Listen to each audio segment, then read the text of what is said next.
শারীরিক প্রতিবন্ধকতাকে জয় করেছেন ময়মনসিংহের শতাধিক নারী। শতরঞ্জি ও কার্পেট বুননের কাজ শিখে নিজেকে করেছেন স্বাবলম্বী, সংসার এনেছেন আর্থিক সচ্ছলতা। তাদের বানানো শতরঞ্জি কার্পেট সহ বিভিন্ন রকম পণ্য দেশের সীমানা ছাড়িয়ে ছড়িয়ে পড়ছে জাপান, আমেরিকা, ফ্রান্স, জার্মানি সহ বেশ কয়েকটি দেশে। ময়মনসিংহের বিপ্লব বসাকের তথ্যচিত্রে দাউদ হাসানের রিপোর্টে থাকছে বিস্তারিত। ময়মনসিংহ শহরের বাসিন্দা শারীরিক প্রতিবন্ধী নোপালি চাম্বুগং ও বাবলি আক্তার সব ধরনের বাধা জয় করে কাজ করছেন কার্পেট কারখানায়। পরিশ্রমী এই নারীদের মুখে এখন বিজয়ের হাসি। জেলার প্রতিবন্ধী আত্ম উন্নয়ন সংস্থায় তাদের মতো অনেকেই সমাজের বোঝা না হয়ে অবদান রাখছেন দেশের অর্থনীতিতে। সেলাই কাজও শিখছি, হাতের এমব্রয়ডারি কাজও শিখছি, আবার কার্পেটও শিখছি, মানে যা দেখি তাই পাই।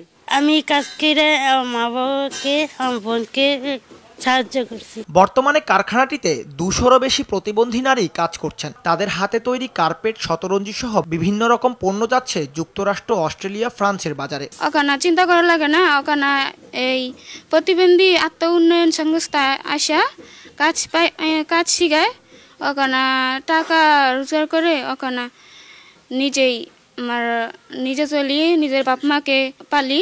আমরা শিখছি, এখানে শিখতে ভালো লাগে। অনেক আগে শিখছিলাম কিন্তু শিখতে ভালো লাগে।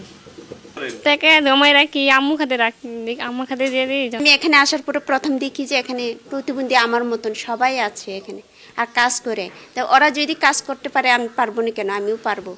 পরে আমি এখানে কাজ শিখছি, কাজ শিখে আমার ফ্যামিলির জন্য আমি চালাইছি। আমার মা আর বাবা মারা গেছে, তারপর আমার ছোট বোনের দায়িত্ব আমি নিছি, লেখাপড়া করেছি।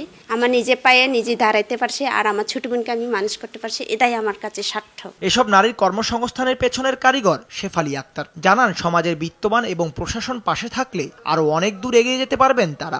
আমাদের যদি বাইরের ফান্ডে থাকতো বা সমাজের বিত্তবানরা যদি এগিয়ে আসতো বা সরকার যদি আমাদেরকে কোনো ধরনের সহযোগিতা করতো, এটা আমাদের জন্য ভালো হতো। আমরা আরো অনেক দূর এগিয়ে যেতে পারতাম। কারণ একটা কর্মসংস্থানের মাধ্যমে কিন্তু একজন প্রতিবন্ধী ব্যক্তি তার ফ্যামিলিতে, সমাজে এবং রাষ্ট্রে সে একটা সম্পদে পরিণত হয়। তাহলে একজন প্রতিবন্ধী ব্যক্তি জন্ম নেওয়ার পরেই পরিবার বোঝা মনে করতো না। যদি তার যথার্থ কাজের সুযোগ থাকে, তখন সেও কিন্তু স্বাভাবিক এবং একটা সম্পদে পরিণত হবে। আমাদের এই প্রতিবন্ধী আত্ম উন্নয়ন সংস্থার চিন্তাটাই হচ্ছে এটা, যে আমরা মানুষকে কর্মসংস্থানে পরিণত করব, যেন তারা কাজ করতে পারে। আমাদের লক্ষ্যটাই হচ্ছে তাদেরকে কাজে নিযুক্ত করা। সংস্থাটি এখন প্রান্তিক প্রতিবন্ধী নারীদের আশ্রয়স্থল হয়ে উঠেছে। ভালো পুঁজি পেলে আরো বেশি বৈদেশিক মুদ্রা অর্জনের পাশাপাশি প্রতিবন্ধীদের জীবনমান আরো উন্নত হবে। দাউদ হাসান, RTV।